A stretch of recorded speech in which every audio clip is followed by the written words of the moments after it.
சரத்குமார் அணி அவர்களுக்கு கிடைத்த மிகப்பெரிய வெற்றி.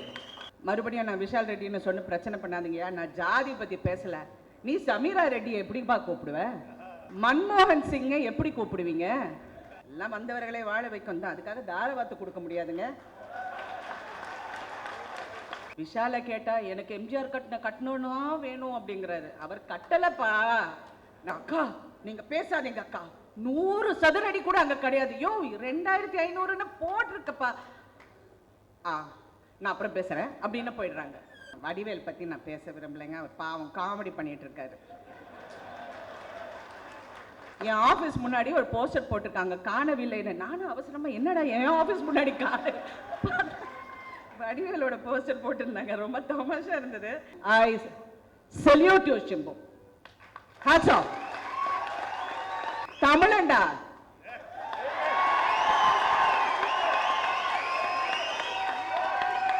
என் கணவரை பார்த்து நீ தமிழடான்னு நீ கேப்பியா? யாருடா உன் பக்கத்துல என்ன சொல்றான்? நீ ஊர் வச்சு சேச்சியை வச்சுக்கிட்டு நீ இந்த கேள்வி கேட்கறியா? காமெடி பண்றீங்களா?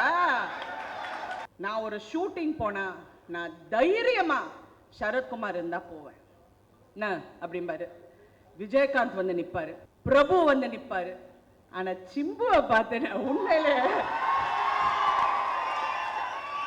பயங்கரமா பேசுறா போல. எனக்கு ஷாக்கு. என்ன சிம்பு அப்படின்னா வருதுங்க, ஃப்ளோல வருதுங்க.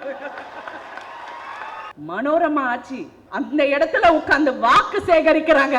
எனக்கு அசிங்கமாக இருந்தது. நான் அன்னைக்கு தான் சினிமாவை வெறுத்தேங்க. இது உண்மை. இதுக்கு மேல சினிமா வேண்டான்னு எம்.ஆர். ராதாவுக்கு பிறந்தவங்கிற தைரியத்துல சொல்றேன், ஒரு திமிரல சொல்றேன். என்ன விஷயமா இருந்தாலும் நாங்க நடுவுல வந்து நின்று சண்டை போடுவோம். நீ வருவியா? கார்த்தி நீ விஷால் பின்னாடி நின்னுகிட்டு ஒளிஞ்சுக்கிட்டு பேசுற. அந்த பையன் பாவம், அவனுக்கு ஒண்ணுமே தெரியாது. அது மட்டும் நான் அடிச்சு சொல்றேங்க. 650 ஓட்டு சரத்குமார் அன்னைக்கு வந்து விழுந்திருக்கு. எனக்கு என்ன திட்ட தெரியாதா? அவர் தான் நிறைய ட்ரைனிங் எனக்கு கொடுத்திருக்காரு. திட்டுறதுல ஏண்டா இப்படி செய்யற அப்படின்னா, ஏண்டா அப்படிங்கறது டால கொஞ்சம் அப்படி போடுன்னு சொல்றாரு. நீங்க அந்த கிரிக்கெட் டீம்ல இருக்கிற அத்தனை பேரும் நடித்த படங்களை விட வெற்றி படங்கள் அவர் கொடுத்திருக்காரு. நீங்க ஜெயிக்க போறது இல்ல, அது உறுதி.